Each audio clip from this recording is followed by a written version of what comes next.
Hey everyone! Today we are showing you how to properly set up and wind a mechanical watch, because yes, there is a right way to do it. Whether you've just bought your first vintage piece or you're brushing up on your watch care game, this one's for you. Let's start with winding. If your watch is manual, no automatic rotor, you'll need to wind it regularly, usually once a day. Hold the crown between your thumb and forefinger and turn it clockwise.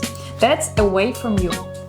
Do this slowly and gently, don't rush it. You'll feel resistance increase as the mainspring tightens. When it gets tight, stop. Don't force it or you risk damaging the movement.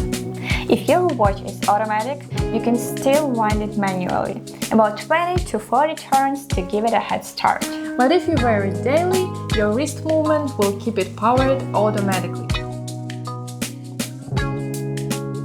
Now, let's set the time.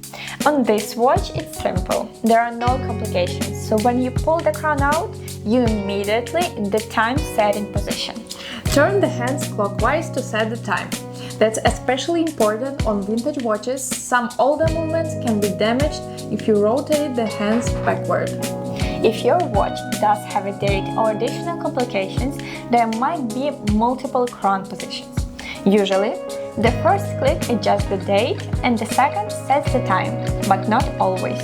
On many vintage watches, you can only change the date by rotating the hands through a full 24-hour cycle, and that's totally normal. Once you've set the time and wound the watch, push the crown back in and you're good to go. Try to wind your watch at the same time every day. It becomes a ritual, and your watch will thank you. Got a favorite piece or watch questions? Drop it in the comments, we might feature it in the next video. Thanks for watching and happy winding!